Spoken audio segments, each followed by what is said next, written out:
All right.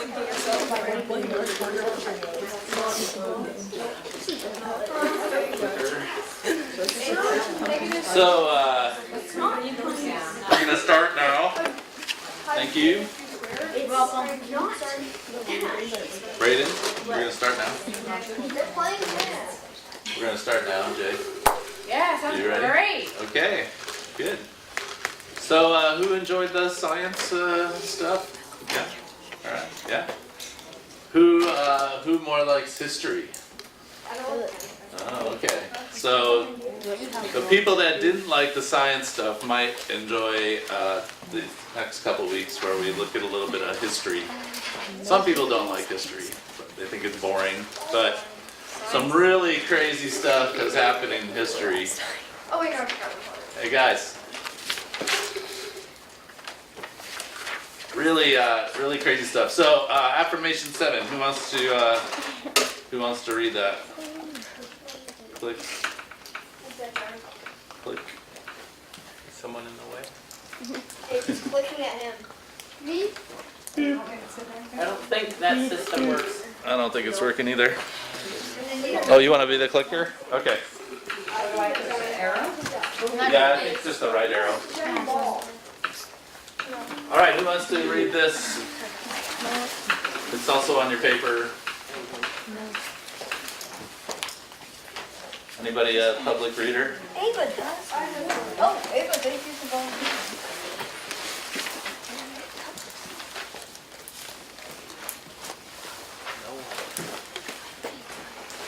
Somebody could probably First do word it. is preserving.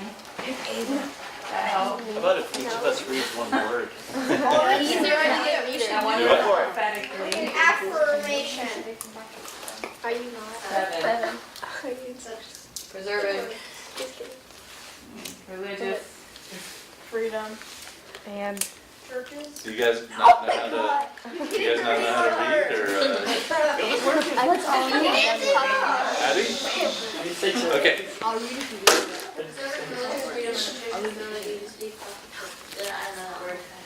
Prophetically to government by resisting the timely of church and state.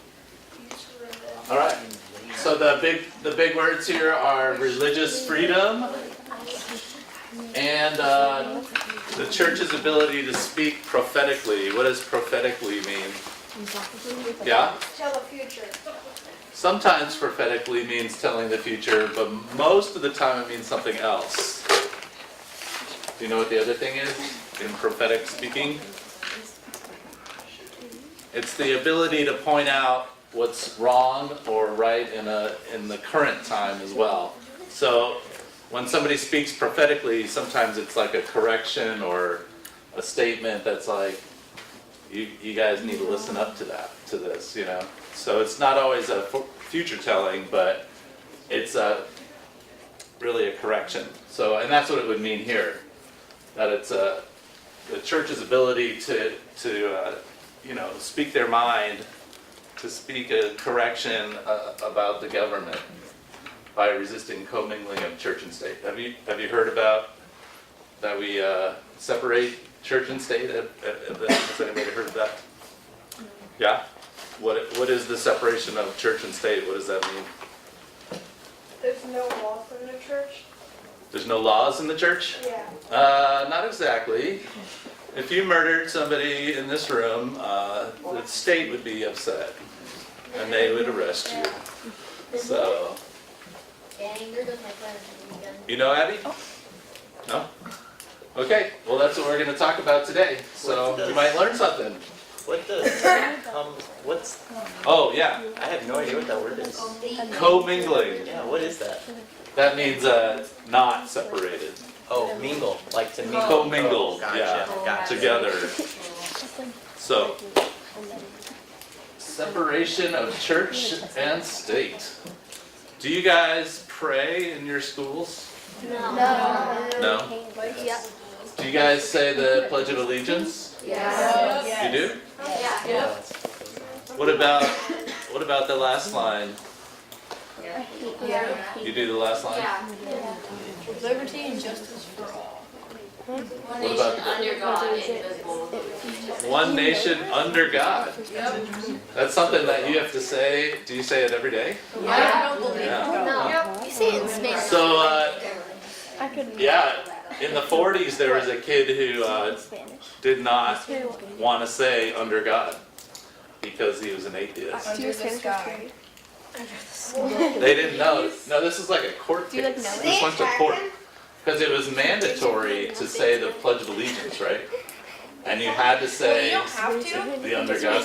Well, now you don't have to, but like it's frowned upon if you don't. Yeah. Like they'll be like, why didn't you say it?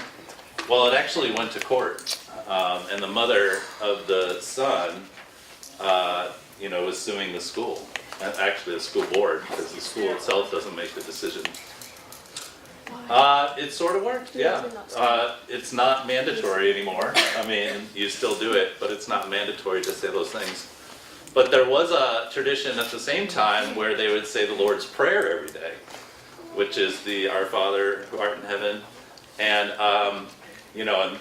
and that was just standard in schools for a long time, and then somebody of a different faith took the school board to court, and so they no longer have the Lord's Prayer in school. In fact, it's gone the other way where people are saying, well, why can't I pray in school, Yeah, Abby. I have a friend who she refuses, at the beginning of the year, she refused to state the Pledge of Allegiance, and now she refuses to stand up, so she gets into the principal office every day. Yeah. It's interesting what we make people do, Wait, they make you stand. I feel uncomfortable with the Pledge of Allegiance just because, like, I don't pledge allegiance in that formal way to other things. Why am I pledging it to this country, to the flag? Yes, Ellie. Well, there's people, like 3 people in my FCS in the first period that don't do it, but the teachers don't care. Yeah. None of my teachers care. So, yeah, There's some people who say it and then they kneel. they kneel, Yeah. like the football players. Yeah, that'll happen. One of my friends, Have you done it now? He's your coach. Like they can't kneel or something? So, click. Because like they What is the official religion of the United States? There is none. Constant question. Really? There's like so many. Have you ever seen our money? Do you have money? Anybody have a dollar? I have, But it says something like It says on a dollar. What are you guys talking about? we're talking about the football. Why they were we never. Okay, the football thing? Yeah. dollar bill it says. People started kneeling because they were opposing, you know what they were opposing? No. The national anthem. So Why, people though? started kneeling. Why? Yeah, because not everyone's treated. Because long story short, Yeah. they believe our country is like itself from inside out. inside out. So from the It's an outside. anti-government sort of a statement. Maybe Trump, maybe unfairness. So we have this phrase printed on our money, "In God we trust." Have you ever seen that? Ava has. She told me, in God we trust. So, but our country was started by religious people, and I wouldn't say that we have an official religion, but have you heard the term, like white privilege? Have you heard the term white privilege? Yeah. Well, have you heard the term Christian privilege? No. I've heard. So the country is not officially a Christian country, and it doesn't have an official religion like that. But there are laws and there are things in place that favor Christianity above the other religions. So, like, how many days off do you get of school due to Christian holidays? 0. How many days do you get off for Jewish holidays? Oh, If you're Jewish, you got the days off. Muslim holidays. Well, if you're Jewish, I bet you can talk up with the principal and be like, hey. You look at the work week, Monday through Friday, People don't often work on Sundays, right? Day of rest. So there's a favoritism, I think, in the United States toward Christianity. Yeah. 12 days off for Christmas so that people can celebrate Hanukkah and stuff. Oh yeah. We get 14. You think so? Yeah. Well, it doesn't always. Okay. Click. Move their holiday. What about Kwanzaa? Sorry.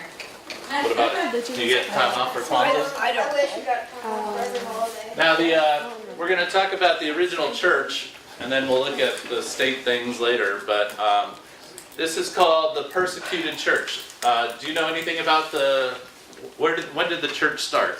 35 AD and went to 381 AD. Good reading. See, I knew you could read. So the church started basically with. This is an easy answer. Jesus. Yay, I got that one. Now, the church was a little different back then because there were no Christians. I like the quote that Jesus wasn't a Christian, Moses wasn't Jewish, and Muhammad wasn't Muslim. Yeah. So Jesus was Jewish, I knew that. along with everybody else that was in the Christian church at that time. So it was tracking along with Judaism, and then Jesus came and taught a different way, a little bit different way of life, and the whole movement just kind of sprung and went a different direction. So for the first 300 years that the church existed, which is this timeline here, it was called the persecuted church. And what that meant was that the Roman government, if you gathered in a public meeting place, you gathered as Christians together like a church, you could be killed. What? You could be killed. Because Christianity was basically illegal. Why? That's why it's called the persecuted church. Wait, I have a question. Are we taking notes now, or are we going to? We're not doing the discussion groups tonight, so you can take notes as we go. So the church lived underground, basically. They met in homes, click, and they they met in homes. Acts 2:43. Awe came upon everyone because many wonders and signs were being done by the apostles. All who believed were together and had all things in common.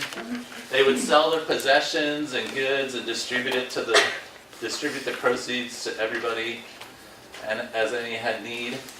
So they were like helping each other out. It was a kind of like a socialist society. They'd pool all their money together and give it to people as they had need for it. Hey, if you guys can't sit next to each other without being obnoxious, you're gonna have to sit somewhere else. Day by day, as they spent much of the time together in the temple, they broke bread at home and ate their food with glad and generous hearts, praising God and having the goodwill of all the people. And day by day, the Lord added to their number those who were being saved. So they met in homes, and they broke bread, which is another word for remembering Jesus in the communion meal, the Last Supper. So that was how the church was. You can go to the next one. They had a secret symbol. So according to the tradition, during their persecution by the Roman Empire, they used the fish symbol to mark meeting places and tombs or distinguish friends from foe. So you can hit the thing, and somebody would draw one line in the sand, and then the other person would draw. That would be like the secret handshake code type of thing. I can make a figure. What? I made a figure. Ooh. So that's called the ichthus. That's just the Greek word for yeah.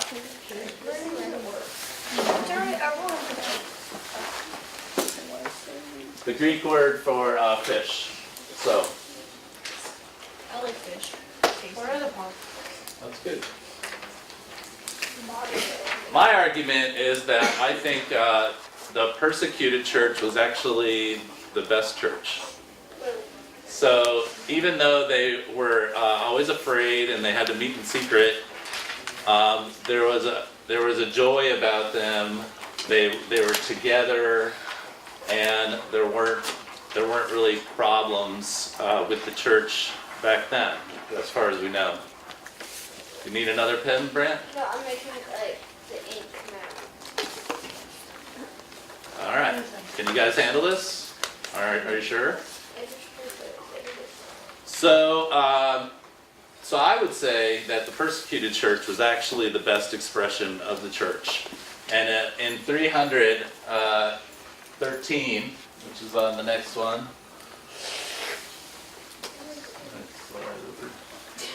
Sorry, I'm gonna back in. There we go. Oh, Did you lock your car? so in What if the car 313, just got locked? the Emperor Constantine made Christianity legal. Yeah. So the first 300 years of this movement, has anybody been around 300 years? I have. Yeah, That's a long time, isn't it? Like, aren't you sometimes in school like, this day is going so long, and you just imagine like 300 years. So for 300 years they met illegally, and their numbers grew. So it was probably hard to keep it all under wraps, you know. But then in 313, Constantine, the emperor, he becomes a Christian. And they said he converted to Christianity, and then he made Christianity the official religion of the Roman Empire. Yay, good for you. Are they not trying to Yeah. kill them at all? Nope, he was the emperor. Power, you know, the emperor has power, so that's not going to happen. So what do you think? Do you think this made Christianity better, since it was now legal? In fact, it was encouraged. Ida? Before Christianity was legalized, what was the more popular religion? The Roman religions, you know. There was still Judaism, but more the Greek mythology and the Greek religions. So is Roman going to be like Christianity is real. Well, Roman and Greek were fairly mixed. No, they're fairly mixed. Yeah, is there anything they Oh, what did you think? Oh, so people can believe in I just got done with that. Okay, stay on track. So, the question is, was it good for the Christian church to become free? Well, in some ways it was good because people weren't getting killed anymore for being Christian, but in some ways it wasn't so good. Do you guys have an answer to this question? Yeah.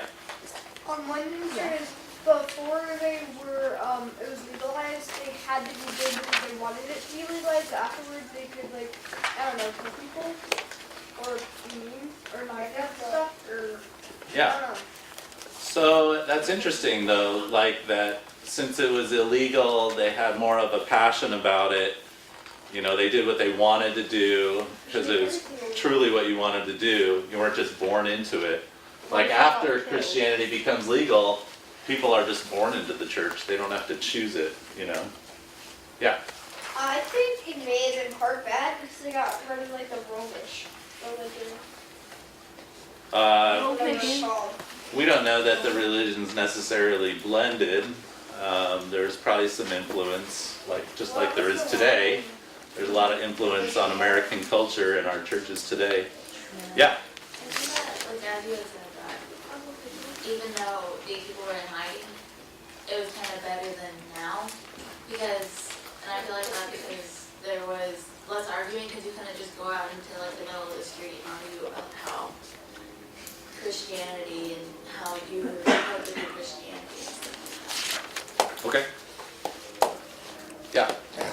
So it wasn't a good thing because it involved power, the emperor, and power rarely is a good thing. But however, that change of making it legal also made, since Christianity was so focused on taking care of widows and orphans, that a lot of orphanages and a lot of kind of mission and service work actually was allowed to happen, so these kind of places started springing up a lot more over the place. So in that way, it really also was a good thing. So I don't think it's a black and white answer. Black and white. Yeah, I think, no, I don't think it is a black and white. I think it's good and it's bad. So, one thing that happened though, I mean, almost immediately after Christianity became legal and became the state church, there were power issues, you know.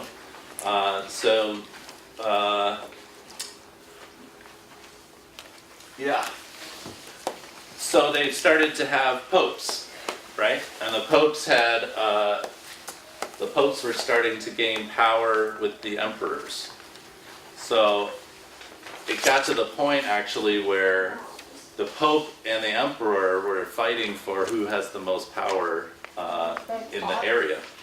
And so it was almost like instant corruption after it became legal, you know, because what? The U.S. government. No, we're still back in Rome. That's pretty corrupt. So it was like as soon as they had power, they misused it, and the popes would take a lot of the money for themselves and give themselves power, and it just kind of continued to be this thing where government and religion now were both in power at the same time. Yeah. One thing that they did was this. They say you've been bad or sin, so you have to pay me money to the church, which is actually just going to go to the pope, and God will forgive you. Yes. That's called indulgences, and we'll get to that in just a minute. In my social studies class, we learned that there was a pope and a king, and the king said that he was more important. And so the Pope threw him out of the church, and he had to beg to be put back in because he was being frowned upon because he was out of the church. Exactly. I heard it was the other way around. I heard that the Pope kicked the king out of the church. Yeah. She just said that. She just said. I thought she said that the king kicked the Pope out of the church. Nope. I have no idea what, I have a question. What was that code in the last picture? I sent a picture of him. He's studying that amulet thing. No, I think he's hiding from people. Sunburst. Get seen behind the Does scenes. anyone know what that's called? He's looking at a golden circle. Now, an interesting thing happened. You know, the Pope. Do you guys know what the Pope is? It's like the highest authority of the church, kind of like the president of the country. And on the next slide. Oh, and he started the Crusades. Yes. So there was a time when there were two popes because one of them just decided that we're going to have that this guy, Pope Clement VII, doesn't really deserve to be the Pope, so we'll make Pope Urban VI the real Pope. And so there were two popes at the same time fighting for the office. They just both declared themselves Pope. And this was called the Great Schism. Do you know what a schism is? Yes. It's like a divide, a cut down the middle. So they're in different cities, and they both claimed to be Pope. So then what happened after that was that Pope Alexander just ignored this issue. So what they did was they were gonna remove both of the popes and then elect another one. So when they elected the third pope, the other two didn't recognize that they were removed, so then there were three popes. That's like, And they would fight. I mean, they would cause wars to happen against each other. And then soon thereafter, there was the Crusades. What's that? The Crusades was a holy war that was paid for by the indulgences, and people were given forgiveness for fighting in the Holy War. So it was a holy war, but it was a political holy war. So they were trying to get back treasures and things from the Muslims. So this is a big Muslim Christian war. Who won? Nobody really? I know how they could have solved it. They could have given them all like those circle things and had them fought, and the strongest was winning. You could have given them the stuff that we lit, it would all be better. That would be called Or like Coco. the- But here you have the church going from a community that cared about each other in 35 to a church that's waging war, 1,300 years later. I think that's what happens when the church has too much power. It just becomes like any other institution with power.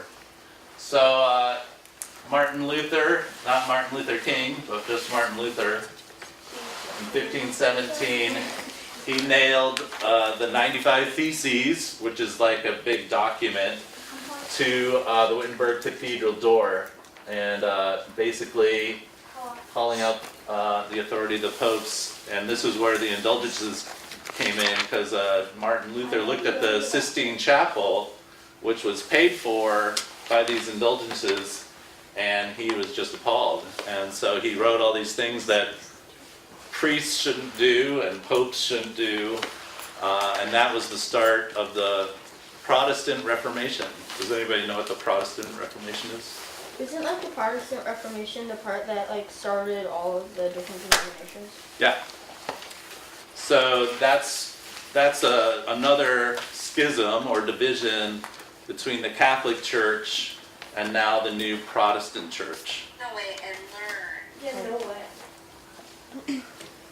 So then the Protestant Church just kind of exploded in different directions because over issues of differences of opinion of certain things. So like you'd have a church that believes that Jesus is actually the same substance as God, okay? And then you'd have another church that believed that Jesus is of similar substance to God. And so they couldn't get along, all right? Because they were like, no, I'm right, no, I'm right. So then they'd make a split. And that's how we have so many denominations. You see so many churches, right? Baptist churches, evangelical free churches, UCC, Methodist. It's because there's a slight difference in what they believe about certain things. Some of it relates to baptism, some of it relates to the end times, the translation of the Bible, if it's literal or not. So, you have a question? Is Martin Luther not King? Is he like Martin Luther King Jr.'s like great grandpa? No way. No. Or great grandpa? So have you heard of the Lutheran Church? No. You've never heard of a Lutheran church? Yeah. It's like the biggest church in America. That's Live under our house. Luther started the Lutheran Church. Because they just have a celebration. Yeah, there's 500. 500 years. That's right. Yep. Yesterday. So it Oh, started. yeah. Yeah. That's right. Wait, did they make all the 500 years. Halloween wasn't invented back We're not going to do this part. then. You just said that we weren't. So, we're getting back to the separation of church and state. That's Hitler. Hitler! This is Thomas Jefferson, who said Christianity neither is nor ever was a part of the common law. So the question about whether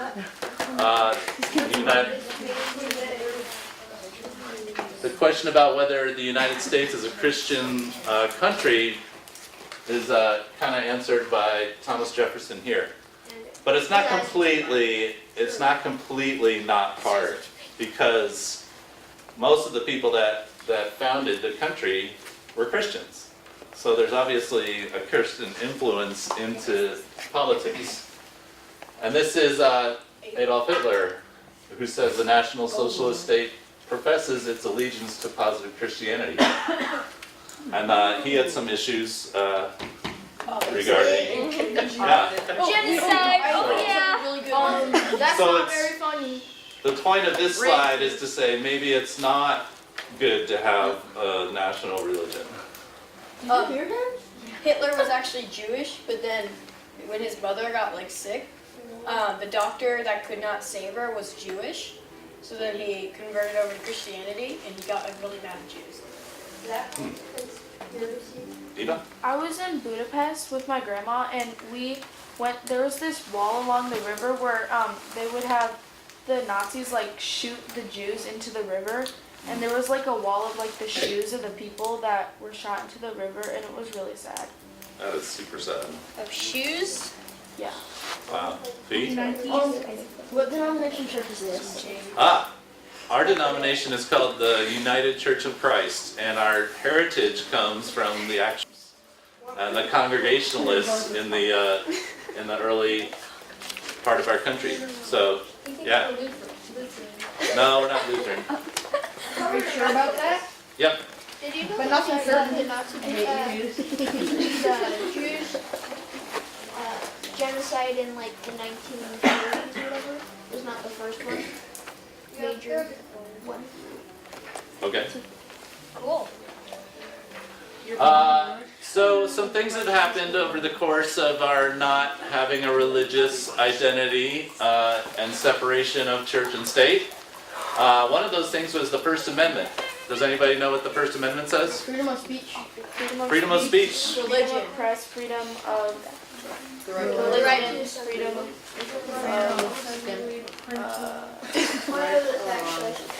Well, that's all. Freedom of the That's all we need because we're talking about freedom of religion. So, yes. It's the freedom of religious freedom.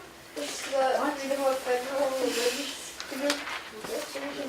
No, those are not there. Nope. That's a different thing. So the First Amendment came out in 1789, not long after the Constitution came out, and there was a section on religious freedom that the government can't stop people from worshiping in the way that they want to worship. So, do you guys think that was a good thing to have included? Yeah. Okay.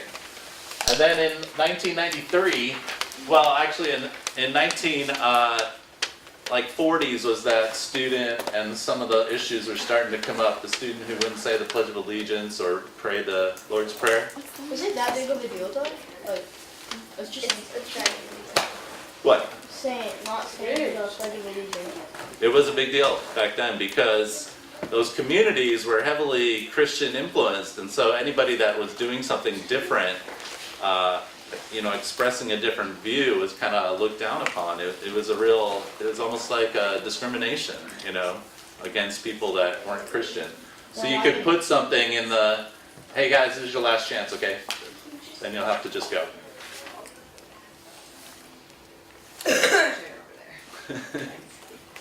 That'll be the first step. So then in 1983, there was this huge court case involving Bob Jones University and the school board, because Bob Jones University decided they weren't going to allow anybody of color to go to their school. Oh, that's mean. Racist. Anybody of what?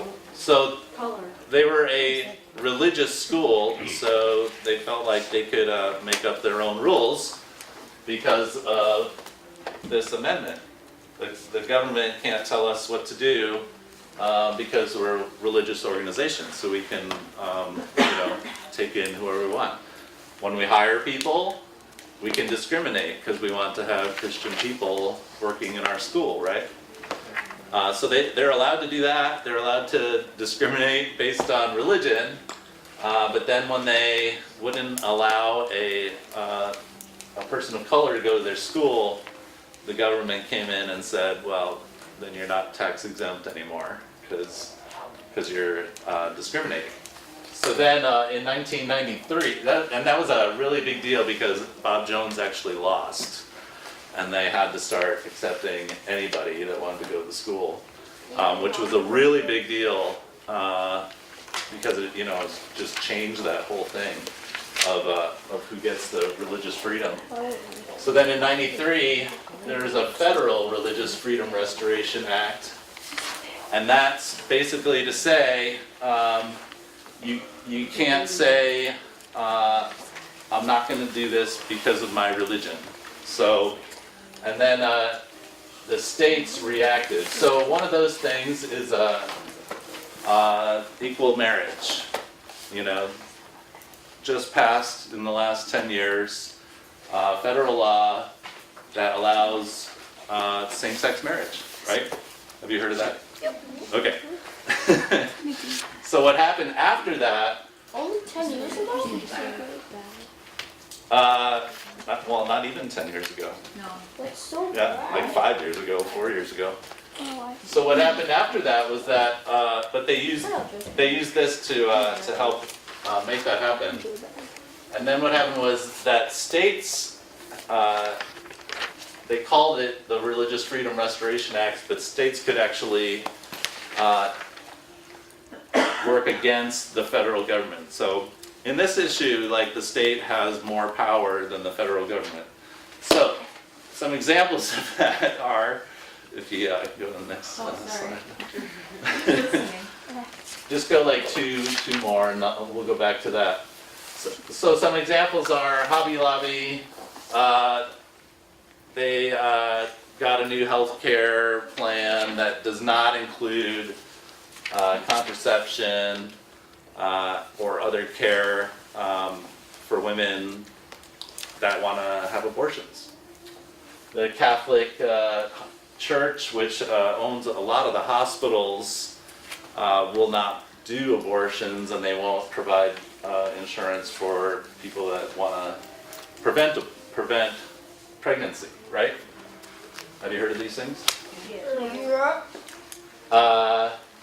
This woman was a clerk in Kentucky, and Kim Davis, and she refused to give same-sex couples marriage licenses.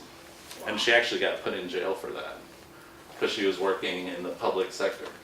But there's there's all kinds of lawyers involved in this one. This is a florist who refused to provide flowers for same-sex marriage.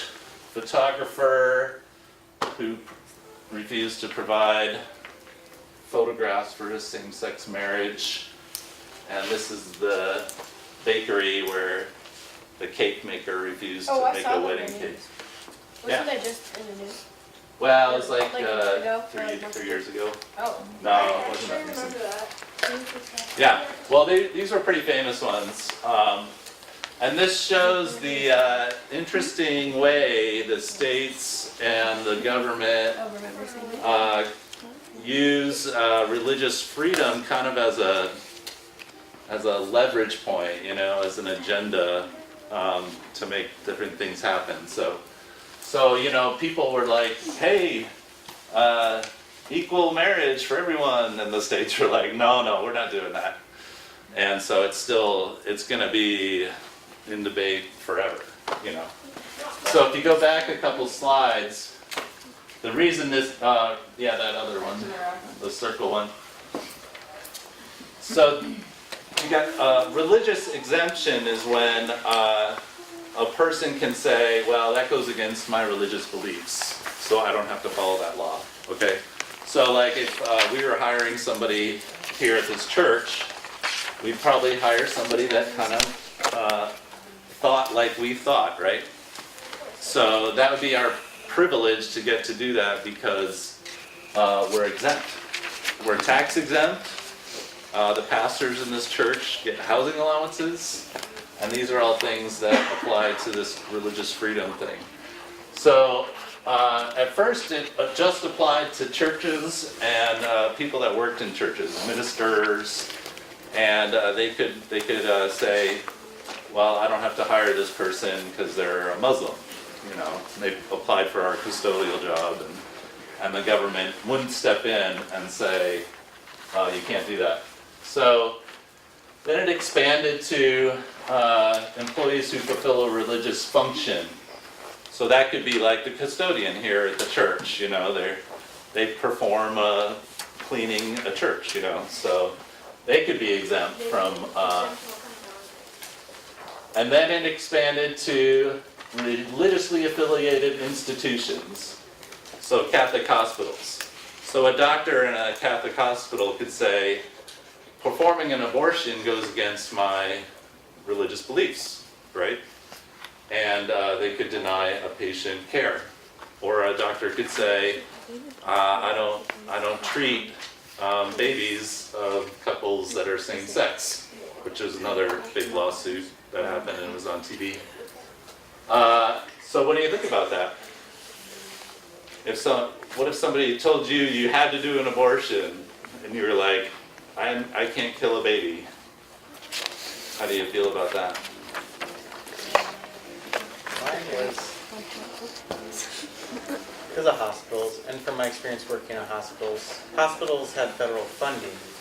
And so I'm kind of curious how, because in a way, that is then mixing government and religion, so Definitely. I don't know. That's what's coming to my mind. So if you have a doctor that says, I'm not going to do this, Yeah. but I work for a federally funded hospital, I'm just kind of, how does that play out? Well, it plays out that, sometimes they get in trouble for discriminating, and they are providing a service to the public, so this is what all the fights are about, that if you're working in a public sphere, that's why those people that refuse to make a cake, well, that's fine, I'll just go to a different bakery. Well, no, they're a public business, and so a public business can't say, I'm not doing that because it's against my religion, or I'm discriminating against someone in a public business. But then there was the Hobby Lobby thing. And in Hobby Lobby, they won and actually proved that Hobby Lobby itself is an individual. Kind of like how the now corporate entities can vote, have a say in elections because the Supreme Court has decided that a corporation can be considered an individual. So Hobby Lobby really changed a lot in that fight and said, because it was owned by a Christian, so. Wait, so is abortion against Christianity? Some people believe it is, some people don't believe it is. It depends on where you think life begins, I guess, so. So yeah, private corporations with religious owners, that's like Hobby Lobby. So now Hobby Lobby can say, that goes against my religion, major corporation. So, and then individuals with sincerely held religious beliefs. So it's basically just opened the door wide open to all kinds of lawsuits. And I know probably some of this is really confusing, but that's where we're at in our church and state separation right now, is we're really confused as to who can say that goes against my religion and who can discriminate, and it's a pretty weird system. What do you think about that? I don't understand if you have the freedom to religion, people can discriminate you if they're from a different religion to your religion. Because that's not really freedom of religion. So, what if you were asked to do something that went against your religion? Is there anything that you would be asked to do that would go against your religion? So someone. Kill someone? That's not against my religion, so it's illegal. Yeah. I think I'm not wrong. It's still not very nice. But that's not. Let's see, what was another example of something that goes against your religion? I guess like if you were forced to take a class on witchcraft. That'd be fun. That would be fun. I just go to Hogwarts. That'd be awesome. And then you were forced to cast a spell. And then go to Hogwarts. Is that against my religion? What? Is that against my religion? What religion are you? You're this thing? I've never heard of that religion. Yeah. So I just want to share this because of my upbringing. I don't know how many of you are familiar with Jehovah's Witnesses, but one of their beliefs, and again, working in a hospital. And this you grew up Jehovah's Witness. Yes, I did. And so this is an issue. So say, as a child, I was in a car accident, and I get rushed to the hospital. And the doctors there are saying, your child needs a blood transfusion or he's going to die. But because of the religious beliefs of Jehovah's Witnesses, they're like, no, we can't have blood transfusion. That's against our religion. Now, if you were the doctor or the nurse or something like that, and you have to, like, we can save this child's life.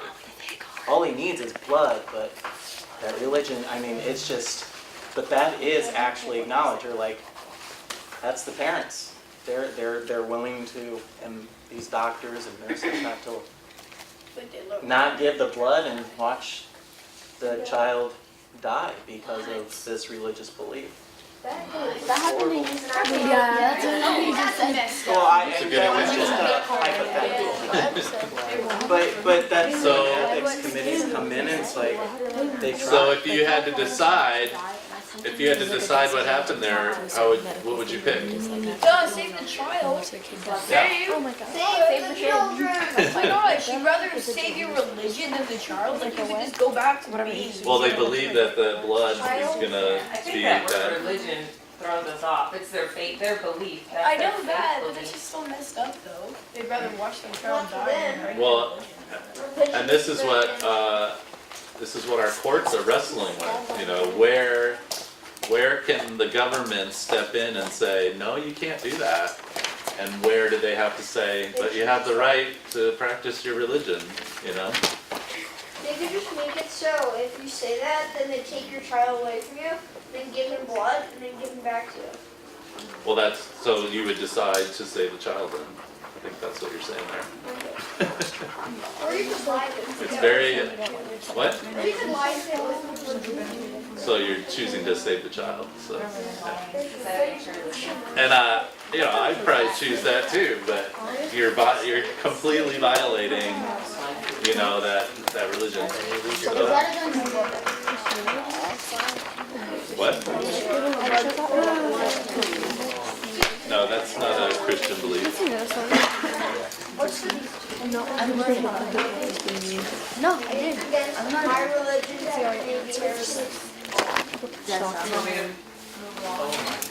Oh, we're done. Put it on the paper. How does separation of church and state benefit the church? They have more rights. Wait, which one did we just ask? Oh, we have a new kid. Do you want to do confirmation again? We don't want to. What, my phone's alive? So Haley was asking, how does separation of church and state benefit the church?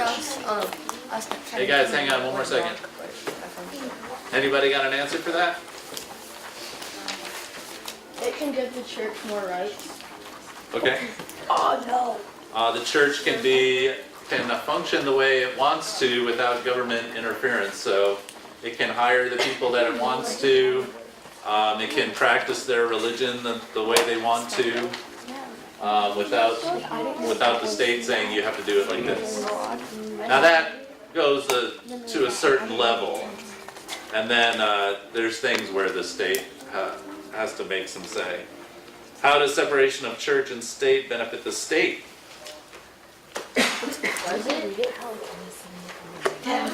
Well, I think it does because then Christianity is enforced upon everybody.